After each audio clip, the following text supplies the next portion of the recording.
Hey everyone, and welcome to Almost Cancelled. I am Peter, that is Tara and Foxy, and we are going to talk about the Righteous Gemstones Season 1, Episode 9. It is called Better is the End of a Thing Than Its Beginning. So this is the season finale, full spoilers for the episode, and of course the season as a whole. And we're going to get into it. This was a longer episode, this was 50 minutes, this one. So I know, I was grateful. almost as long as the pilot, and it was packed with stuff. We have lots of subplots to go through with the characters, and I think we want to start with one of two. I think we're going to start with Judy, because Judy has all the quotable lines, and I was not prepared for some of these this week. Judy has a lunch date with BJ to give him his stuff back that she's got at her place. And a leather tote bag.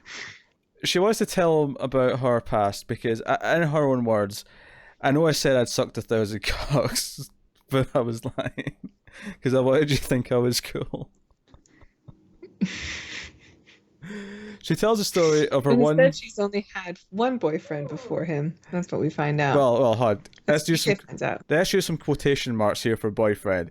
Because she called him a boyfriend. I think my favorite part is because she says that she was with her economics professor when she was in college, and he was 56 years old, and he comes in and says, "Hey, cool, whatever shirt you're wearing, Patagonia shirt. There you go. I don't know what that is. Gotta get me one of those."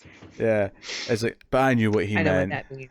Yeah, and she says that she left snail trails on the seat. Like no one should be sitting there after her because it was damp.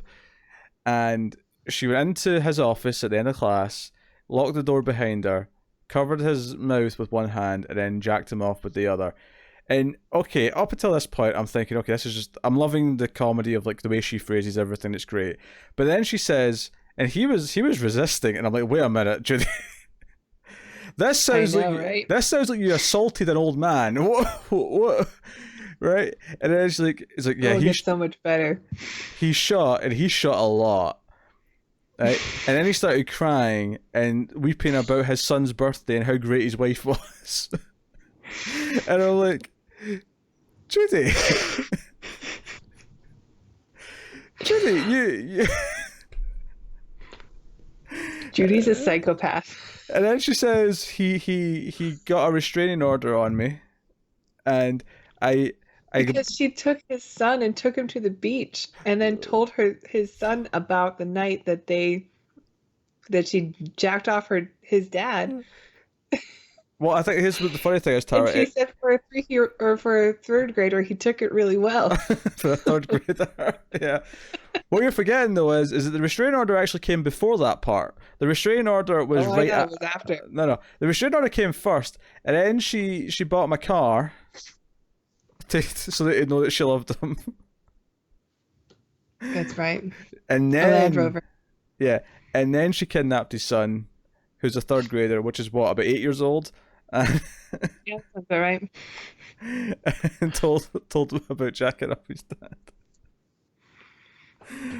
All of this. She wanted to be close to him, All of this was hilarious.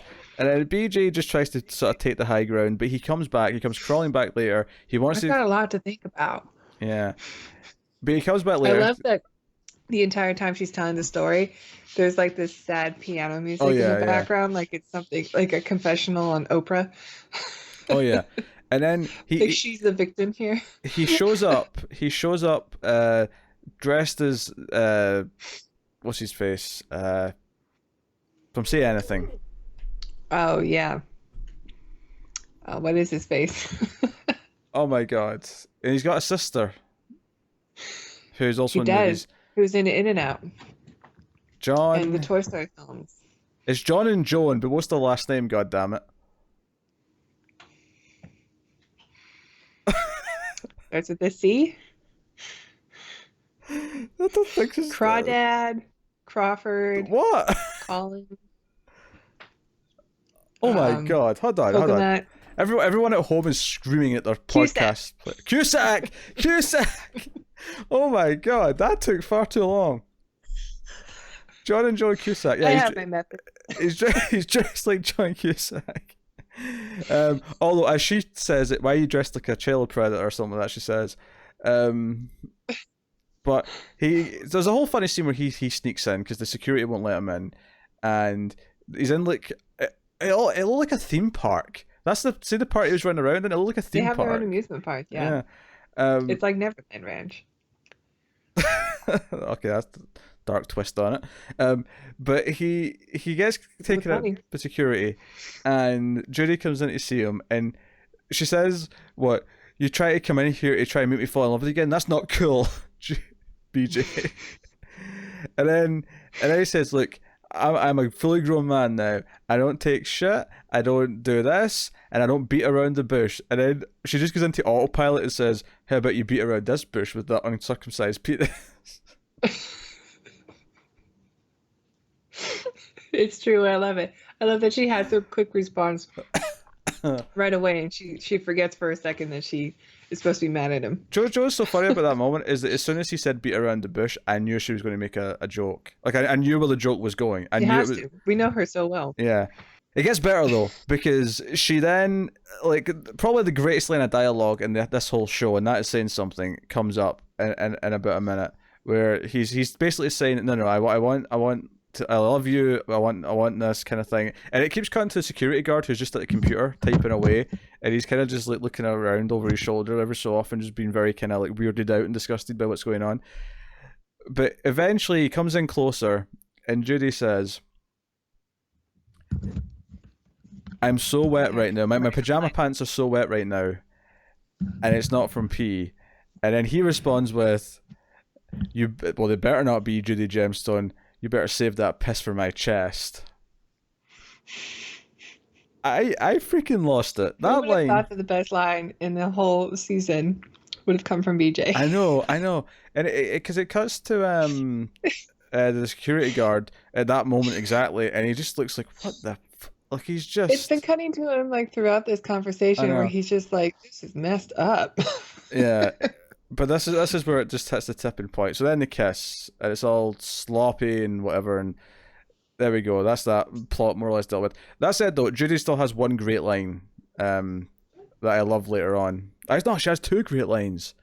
Yeah, because there's a scene before this where her, Kelvin, and Jesse are watching Neverending Story together, and Oh my God. they're making fun of Kelvin Can for you crying. believe it's the scene where Artax, the horse, Uh-huh. is in the swamp of sorrow or whatever, and and the horse stops moving in the mud because you find out he's depressed.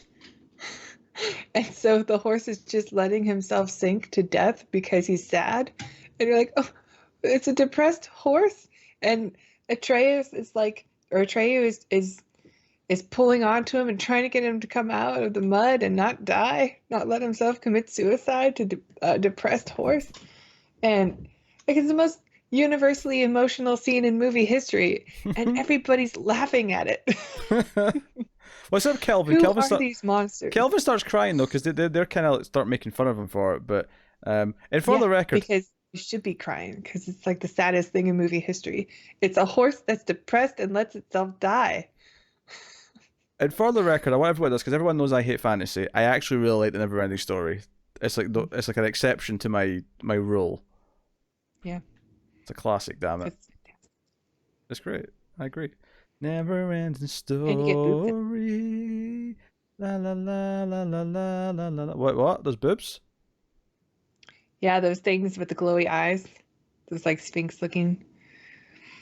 The things with the wings, the big gold statues. Uh-huh. If they open their eyes when you try to cross like into the desert area and they shoot lasers out, you're not worthy or something. Mm-hmm. They've got boobs. I always remember that as a kid because I never got, boobs on kid show. I don't know if I'd count those, but sure. I mean, when you're young, you count everything. I don't know. I don't know about that, but we'll leave that to be a debate for the comments. It's art, not porn, but like it counts. I know my brother had a copy of that movie in his room for a while. Oh, but yeah. I'm sure it was for the dog dragon. Falkor was great. I will. I'll stick up for Falkor. Anyway, so they're watching this scene, and they get to this point where they're all kind of open up about their feelings. Kelvin has a great speech about how he thinks he's Jesus Christ, and when they basically laugh at him and say, "You're definitely not Jesus Christ," he says, "Well, sometimes I hear this other voice in my head. It's like, Kelvin, do darkness, come over to the Dark Lord." He's like, "I think I might be the Dark Lord. I think I might be that." And and again, they make fun of him, but it's like, hey, we all miss Mom. It may be something we lost with her is someone to listen to our problems and like tell us it's going to be okay. So we get this really weird scene, this weird moment where two of them, they sort of rotate through, where two of them for the other one will tell them everything's going to be okay. And it sounds really weird and kind of like just autopilot, like they don't really care. They're just like, oh, everything's going to be okay, Jesse, it's fine. But the best part here... Well, the first one who does it is Jesse, I think. And Jesse and Judy are comforting Kelvin, and Judy's just repeating everything that Jesse says. She has like nothing new to add. Yeah. She's like, whatever you say, yeah, it'll be all right. It'll be all right. The best part is when they're comforting Judy, and they're saying how she'll find lots of boyfriends and all that, and then she goes, "And will they go down in my butthole?" We'll go down your butthole. Yes, sis, they'll even go down your butthole. It's like, yeah, nice. Judy's got all the best lines. Judy, I know she does. Because the other one is when they go to Uncle Billy's house at the end, and Jesse says to Kelvin, "All right, you're going to have to take Uncle Billy." He's like, "Well, why me?" He's like, "Well, I'm injured," because as we've not mentioned yet from this episode, but he was shot in the ass at the end of the last episode, so he's limping around for quite a bit. But then he turns to Judy and says, and Judy's like, "Yeah, sup?" He's like, She's like, so gangster. You're gonna have to take on is it Jessica? No, Tiffany. Tiffany, there you go. You're gonna have to take on Tiffany, and then she's like, "I'll effing wreck a bitch."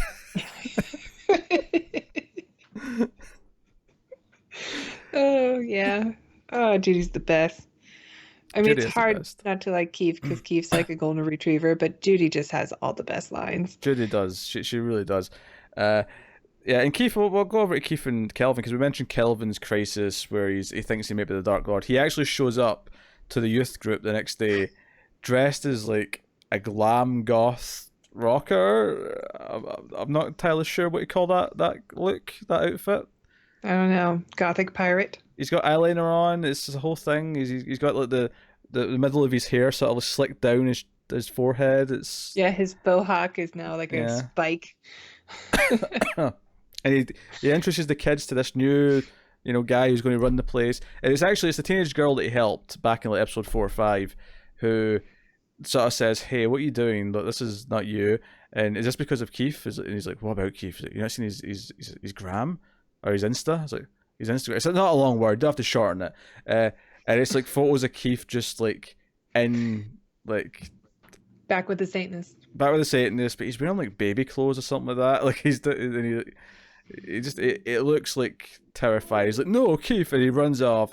So he goes to the club that we were introduced to before, and I cracked a joke a few episodes ago about how we now have something that I would call Keith in it, where a gentleman's junk is either sneaking out the side of one's underwear or maybe out the bottom of a t-shirt. But the idea that a man's penis or balls might be just slightly showing. I now have what a full keef is. If you go full keef, that basically means that you're covering your entire body except your penis. Because when he finds Keith, he's in a tank with like a cat suit, like a diving cat suit on. Like a gimp suit. So yeah, it's like a gimp suit with but he's got like a breather mask on. But the one thing that has like a hole for it to stick out is his penis. So, but Kelvin jumps in the water and he's taking off the mask. And he's like, Keith, what's happened, Keith? He's like, I'm just so lost without you, Kelvin. I'm just so lost without you. I might be still a little high right now. Oh dear. I mean, it wasn't quite as great a payoff as the Judy stuff, I don't think, but like, it wasn't going to get as much time as that, and I think, it's just like a one ridiculous scene to pay off this Keith stuff. It was enjoyable. I was happy to see them back together. Yes. Let's not gloss over the fact that he's holding him while he's in a gimp suit with his penis sticking out. Like, It was an emergency, okay. It was an He emergency. had tubes Okay, of drugs going into his suit, like the Matrix, to that's unplug right. him from everything. He's going through his own altered states to go to a regressive. I think that's what they were referencing, to go to regress back into a baby. Yes, yes, because he kept calling him the baby. Uh, Yeah. so that was their thing. Obviously, Jesse has a big plot. Jesse, uh, you know, because they all get cut off by Eli. Eli gets pissed at them after they're on the crime scene of the red van, and it's like he's found out everything. And it's kind of funny though, because even though the other two have told him a lot, Jesse keeps bringing up stuff that they didn't actually tell him, like the fact that he attacked that other pastor dude. And he's like, "You attacked him?" It's like, "Oh, we didn't tell him that part." Like, so there's a lot of funny moments there, but he comes to Amber to like say that he's and I love this actually because Amber's with all the other wives, and the fat Hmm. guy's wife is like, oh, I'm gonna like he's gonna be paying me for the rest of his life, and it's going to be so good. And Jesse comes in kind of limp, and he's like, Amber, could I have a word with you in private, maybe? And he's like, so nice to see all of you ladies here today. And then he says to the fat guy's wife, he's like, "Oh, did you do something different with your hair? It looks nice." And it just cuts to her going like, "Ah!" Well, it's also because Amber just, well, she had accused Amber of standing by her man, like she always does, Mm, like being like not taking this seriously or whatever, just gonna let this be water over the bridge or water under the bridge. But instead she says, or Amber says to her, like, well, at least my son or my husband didn't have sex with a prostitute in front of everybody.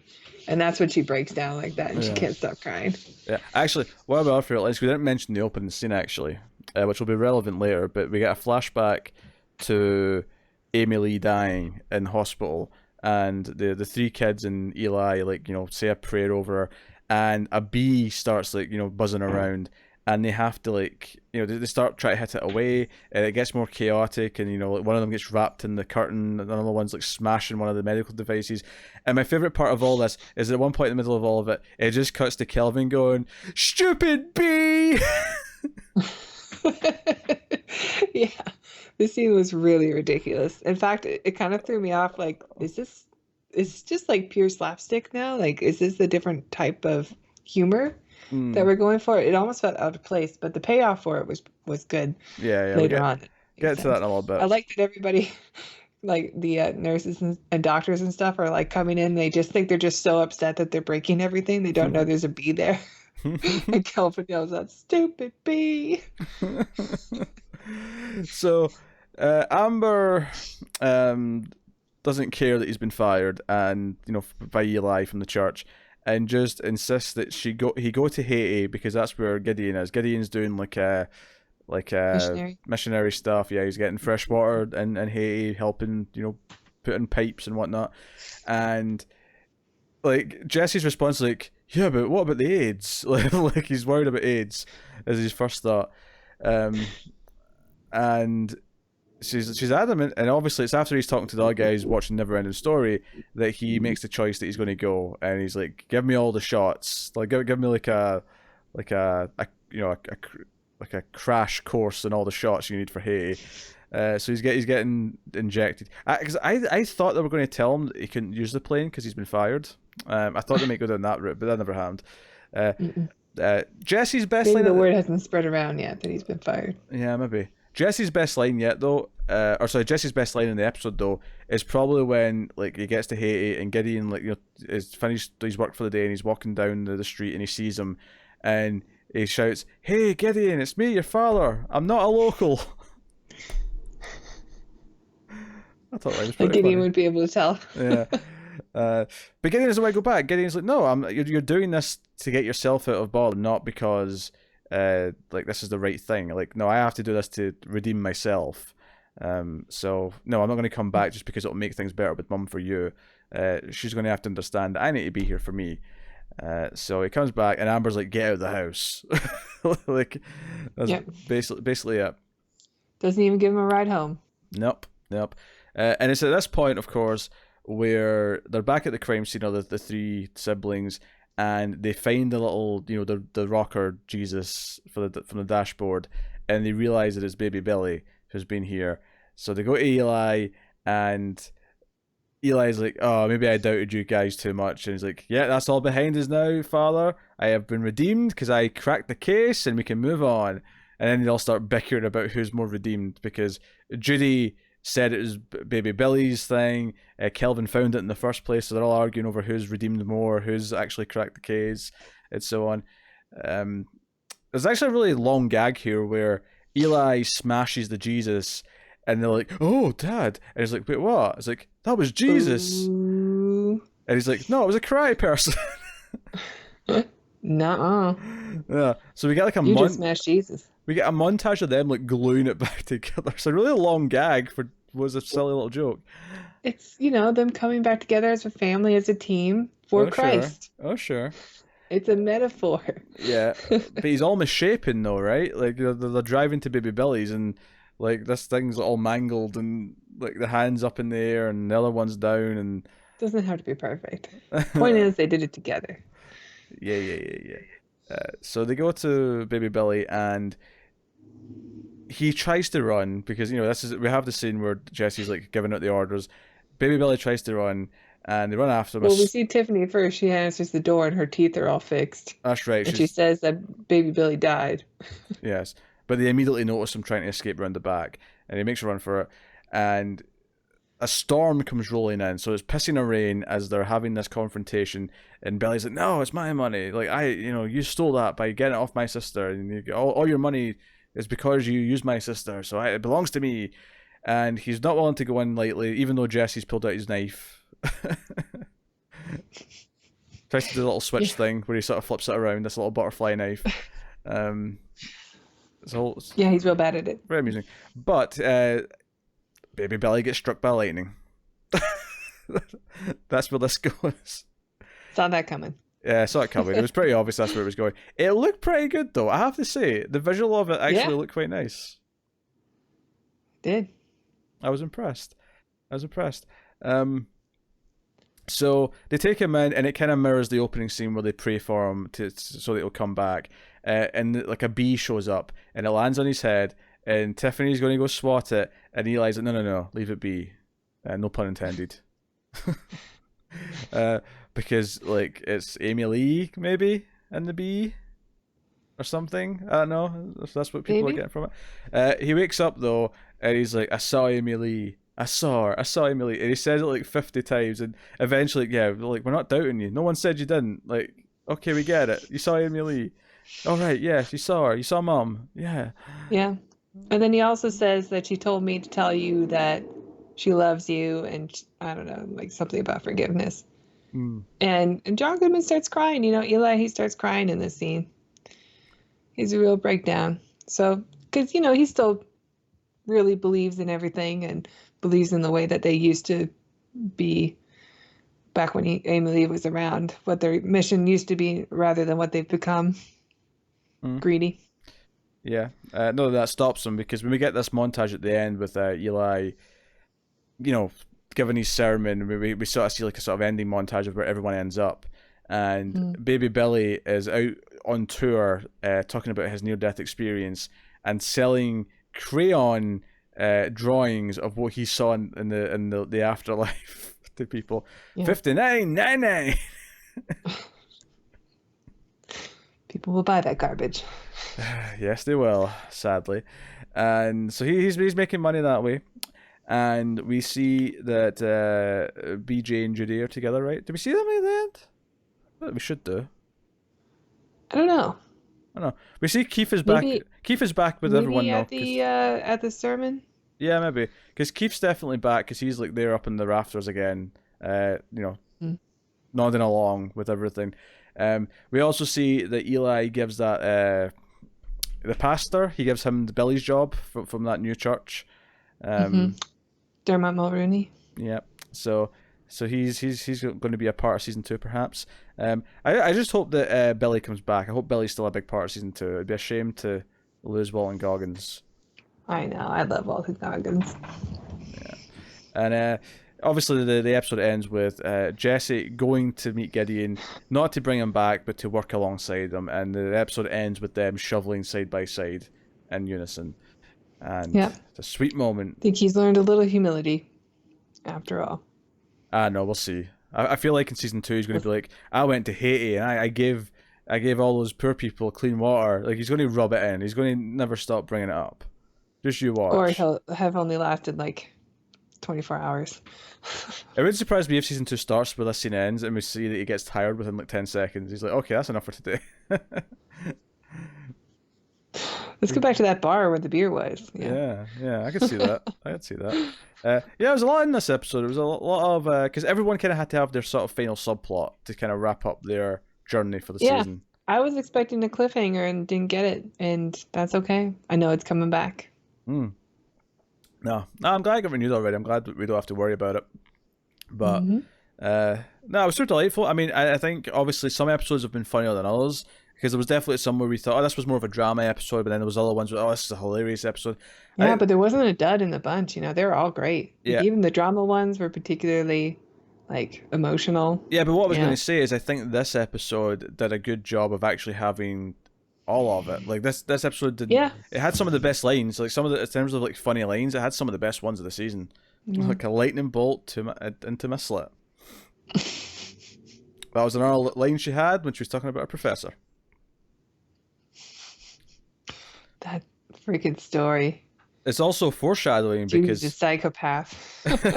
it's also foreshadowing because Billy gets struck by lightning later on. Oh. This show is smart.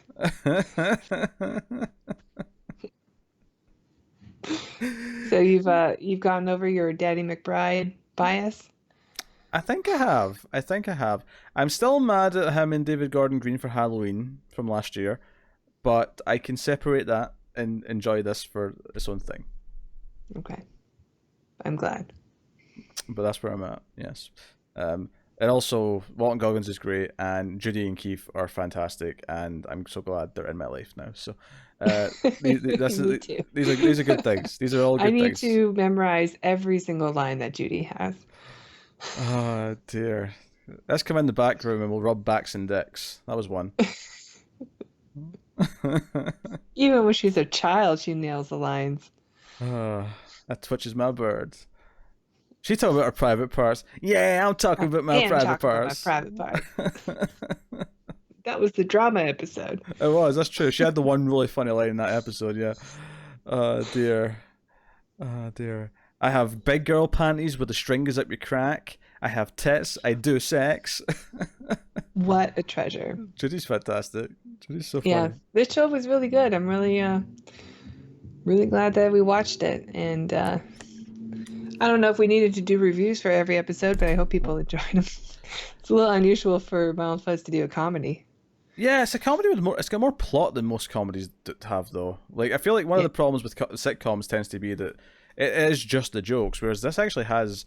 It's had some drama, like kind of mixed in. It had a lot of plot to talk about. It has. I mean, characters are, thick with problems and and layers and. Hell, it even has visual effects and like moments of violence and gore. Like there's. Yeah. So. Definitely. I think it was worth talking about, and we'll see if it's worth coming back for season 2. It probably will be because I want to hear what Judy has to say. So as Tara gets up one final time to let her cat in or out, it's hard to tell which at this point. But we have enjoyed watching season 1 of the Righteous Gemstones. You can tell us what you think of the finale and of course the season as a whole in the comments below. You can like and subscribe, and you can ding that bell to make sure you get the notifications, and you can do all that. You can support us over on the audio app by doing audio app. You can support us by rating the podcast on your audio app. Apple Podcasts being the most common one. Give us 5 stars. It helps us out. It will recommend us out a lot more. You can also support us financially. How can they do that, Tara? You can check out our Patreon page. It's patreon.com/MouthFuzzTV, where you can donate as little as $1 per month. That dollar gets you bonus episodes of other shows we do, like The Ace, the Atomic Cinema Experiment, which is our science fiction movie review show. Also gets you bonus episodes of Screams After Midnight. There's a ton of movies to pick from there. It's been going on for like 5 years. There's over 3. And I'm trying to be quiet because I left the door open rather than getting up every 2 seconds to let the cat in and out, and I have to be quiet. Yeah. Well, we're almost done. It's fine. It's fine. We're at the end. So Yeah, yeah, yeah. check out all the shows that we do. Check out all the movie podcasts and all this stuff. But that is us. So hopefully we'll see you for more soon. It is worth mentioning we are going to be covering us two as a pair. Watchmen, which is the next big HBO show, which starts this Sunday. And if all goes to plan, Woo-woo. we should have the review for that up late Sunday night. So that's actually Mhm. quicker than we tend to get these up. So should be fun. We're very excited. As for say, in fact, the early reviews were coming out today, Tara, and I didn't look. it was looking promising. It was looking promising. So we shall see. I don't doubt it. Yeah. So we will see you for Watchmen hopefully soon. Same podcast feed, same YouTube channel, same bat time, same bat place. Of course, if you want all of our Netflix reviews, you can get them on the Netflix audio feed, but they're all on the same YouTube channel. But hey, that is us. So thank you once again for watching or listening. We always appreciate it. Keep watching TV, guys. I was just trying to pick a quote. I wanted to end with a quote from the show, and I was just trying to pick which Judy quote I wanted. Do you want me to do it? Go on, do it. In my whisper? Have you got any vanilla?